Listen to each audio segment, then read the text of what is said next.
So let's talk about barrier reactivity for a second. Barrier reactivity is when there's a barrier or a partition or something like that between a dog and a person, or a dog and another dog, something physically separating a dog from a stimulus. So we think of fences, gates, doors, windows, things like that. So what the very presence of this barrier can create tension, conflict. It can compel the dog to engage in what we refer to as agonistic behaviors. So you can see reactivity, you can see aggression, you can see frustration. So, in the absence of this barrier, sometimes we don't see this behavior at all. Now, like, a lot of the time we have dogs behind something like this, so the person can enter the home, or so we can have peace of mind that the dog isn't going to pursue that person. And those are good management strategies, but like whenever I have somebody come into the home, or I'm the person coming into somebody else's home where the dog's present, who is uncomfortable or fearful or reactive towards people, I ignore that dog. Actually, in general, like dog period, I just ignore the dog when I first arrive. So whether it's an issue of the dog is, really aroused by the presence of a visitor and they want to jump all over them and things like that, or if the dog is like, outwardly, fearful and reactive, then I don't give that dog any eye contact. I don't talk to that dog. I certainly don't reach for that dog. I just pretend that that dog's not there. I point my feet away from the dog. Like somebody one time said that the best way to get a dog to trust you is to leave them alone. So that's part of it for sure. Low expectations, high rewards. So the one thing that, like, something that I do know about barrier reactivity is, like, if you have a dog on the other side of a barrier, you don't want to be trying to, like, you typically don't want to be trying to interact with that dog, like, in that context.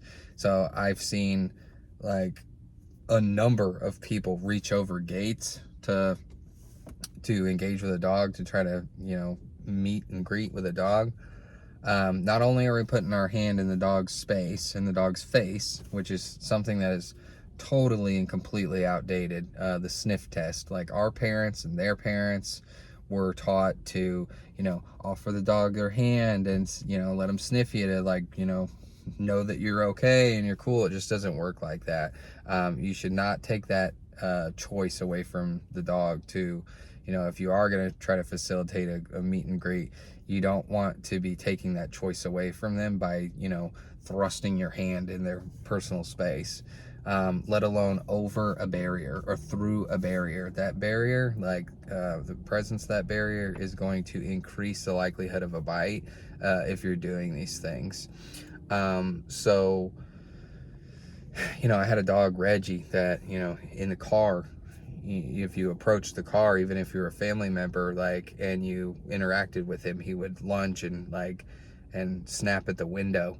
But if you were to open that door, that you'd see that behavior just vanish. Okay. We also, so, like, one of the best pieces of management if you're dealing with barrier reactivity is covering it. Like, so when I used to work in certain environments, we would have dogs that were barrier reactive in their units, in their kennels. And so when dogs would go by, they would lose their ever-living mind. They would lunge at the front of their kennel and bark and raise hell when the dog would go by. So, like, we just covered it. Like, in this case, we had enough plastic Kuranda cots, plastic and canvas Kuranda cots on hand, that we could just use 2 of those to cover it. And wherever we needed to, we did that. So, and then when we had like what we refer to as fence fighting, where you got a dog or multiple dogs on one side of the fence, and like the next yard over, they would have dogs that would come up to the fence and they would try to fight through the fence. Okay. And the best way that we found to mitigate that was, like, we did have a mobile wall that I had inherited when somebody was trying to throw it away. at a facility I worked at. I dumpster dived and got that out and resurrected it, but that helped with inside. But outside we didn't have that, so we just tended to rotate. Like one yard would go out while the other was in, and then vice versa, in, out, in, out, in, out, so we could just mitigate that issue.